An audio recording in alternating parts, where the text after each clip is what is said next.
The other day I was playing guitar, which I do every day, and I was thinking about writing another song. I've written a lot of songs, and I know a lot of you are probably songwriters, and I'm just feeling a little stuck.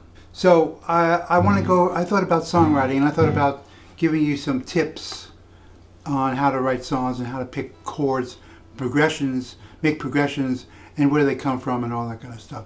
So here's some tips for writing progressions. But first we're going to go over, this is going to be the key of G. We're going to go over chords of the G scale. And this will give you an idea how to find chords. Okay, so basically you can just play chords and just see what happens, and that's a good way to do it. It might take a little longer to find a good progression or good chords that you like, but just know that chords come from scales. So let's say we're in the key of G. We're in the key of G. So you have G, A, B, C, D, E, F sharp, G. Chords are 3 notes or 4 notes. So a chord is 1, 3, 5 or 1, 3, 5, 7 of the scale is coming from. So in a G major you have G, A minor, B minor, C, D, E minor, F diminished, and back to G. If you're full of chords, you can have G major 7, A minor 7, B minor 7, C major 7, D 7th, D dominant 7, E minor 7, F sharp minor 7 flat 5 to G major 7. So you can make any of those, take any of those chords, and basically find a progression you like. So you can do a G to A minor 7, B minor 7, back to A minor 7, and so on. But here's the thing. If you want to, instead of just taking chords in the major scale, you can actually borrow chords. It's called borrowing chords in different scales.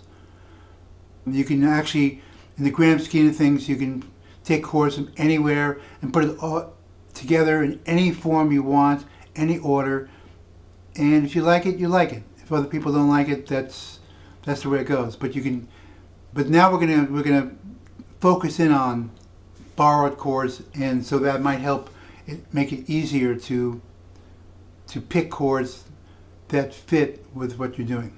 There's something called parallel scales. So the key of G, parallel minor is G minor.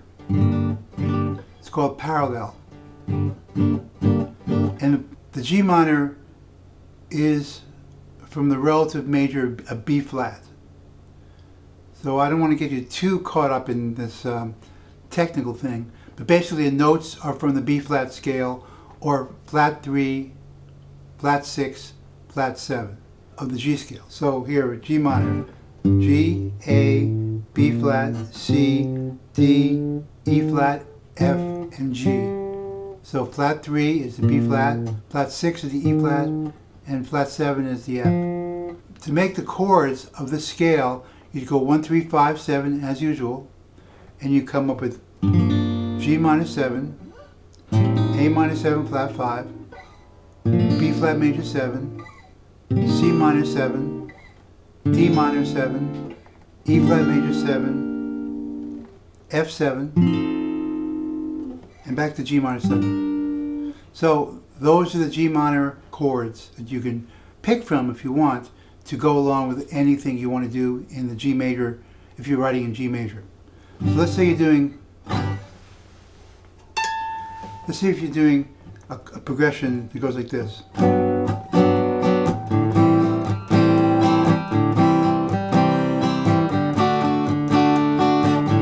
G, A minor 7, C, D. Now where do you go from there? Well, you can borrow a chord from the G minor and you go to E flat. And then you go to B major 7. So E flat to B major 7. So it'll be like this. G. This is all in G scale, right? Here we go.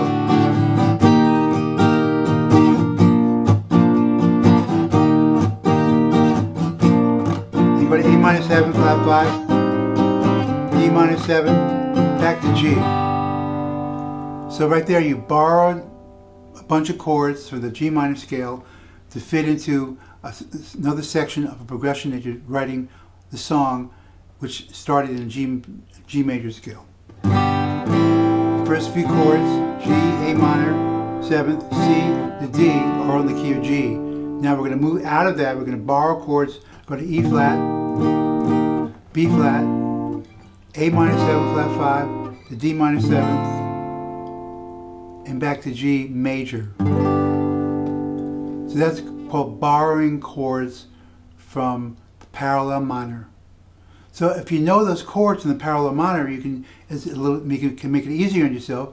You can actually write them down, right? You can write them down, and you can say, let's see what this chord sounds like from that scale, and that's what you come up with.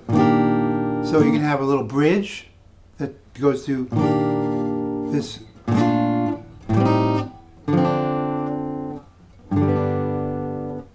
And so on. So that's called borrowing chords from a different scale. In this case, borrowing from the parallel minor, which G major and G minor, that's parallel minor, they're parallel. So that's one technique. You can just borrow chords and see if they fit into your progression. Another one is, this one is, you need to know the melody, and that helps a lot. So let's say you're still in G, la la la la la. Let's see, you want the melody to go up to la la, and there's that B flat, and you don't know what to do with it. Where does the B flat in? So you can take the B flat and go, well, B flat is one of what chord? B flat. So there's an option for you. B flat is a third of what note? Third of what note is F sharp or G minor. And you just see third is also a fifth of E flat or E flat minor. So there's all your choices. Because you're matching the melody with a chord where it's a chord tone. Let's say you really want to go a little out there and make the B flat into a 7th, and so it'd be C7.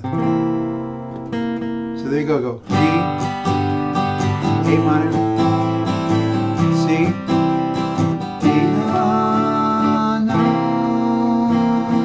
C7. That might fit. Hey, you liked it. C7. And back to G. So you can match the melody note with a chord, and where the melody note is a 1, 3, 5, 7, or even a 2 or a 9th if you want to go into that realm of things. So that's one way to pick a chord that you like, rather than if you don't have the melody yet and you're just picking you can do the other way where you do borrowed chords and you find a progression. You can borrow chords from a different key or different scale. In the case we were going over before, it was a parallel minor scale. So those are two tips where you can extend your writing skills. So try those two things. Learn the borrowed chord technique, which I really like, and you can learn the scales from the parallel minor. You can also do it from anything. You can, if you know Mixolydian, you can borrow chords in the Mixolydian scale and go on from there. So that's one way to do it. The other way, again, is picking the melody note and matching a chord with it as a chord tone, 1, 3, 5, 7, even 9. So there you go. Some tips for you to help expand your songwriter skills as far as harmonies go, and even harmonies underneath the melodies. So go practice.